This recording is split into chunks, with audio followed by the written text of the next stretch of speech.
Assalamualaikum warahmatullahi wabarakatuh. Kembali lagi di video tutorial pengoperasian Umaha e-learning environment. Sebelumnya telah dijelaskan bahwa Umaha e-learning ini memiliki banyak sekali fitur atau aktivitas yang dapat digunakan.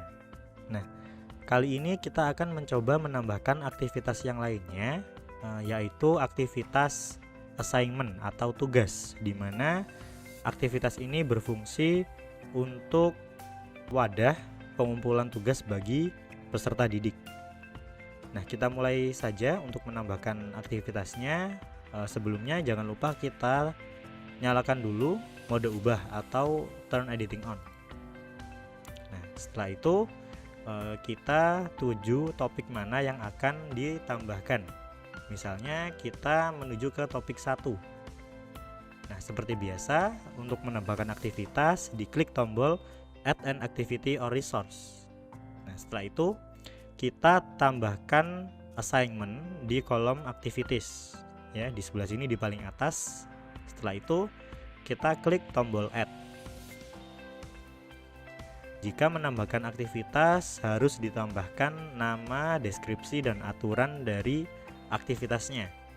Nah, misalkan di sini kita coba tambahkan pengumpulan tugas. Nah, lalu deskripsinya misalkan peserta didik mengumpulkan tugasnya di sini. Nah, jangan lupa diklik centang display description. Nah, supaya bisa dilihat oleh peserta didik di menu awal mata kuliah. Lalu pada kolom additional files di sini bisa ditambahkan file berupa dokumen atau apapun sebagai bahan soal untuk tugasnya. Ya, jadi bisa ditambahkan di kolom file di sini. Lalu untuk pengaturan waktunya, ya di sini ada 4 kolom yang dapat dikelola atau diatur. Yang pertama adalah allow submissions from. Nah, ini jika kita aktifkan, maka peserta didik tidak bisa mengumpulkan tugas sebelum tanggal dan waktu yang ditentukan di sini. Ya, misalkan kita di sini diatur tanggal 10 Desember 2020. Lalu kita buat jamnya jam 8 pagi. Nah, jika kita atur seperti ini, maka peserta didik tidak bisa mengumpulkan tugasnya sebelum jam 8. Ya. Lalu pada kolom kedua adalah due date. Nah, di sini kita tentukan kapan peserta didik mengumpulkan tugasnya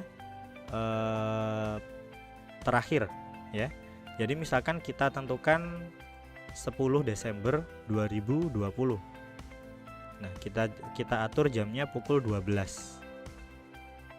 Nah, di kolom nomor 2 ini ketika mahasiswa atau peserta didik mengumpulkan tugas melewati tanggal dan jam yang ditentukan, masih bisa mengumpulkan tapi tertanda telat, ya, atau late.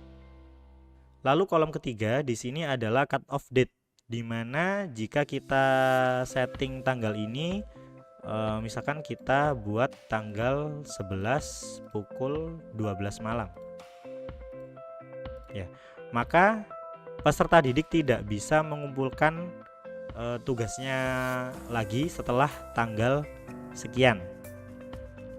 Nah, lalu yang keempat adalah remind me to grade by. Ini adalah tanggal untuk pengingat proses penilaian dari tugasnya. Nah, misalkan kita setting tanggal 12. Nah, jadi untuk koreksinya dilaksanakan tanggal 12.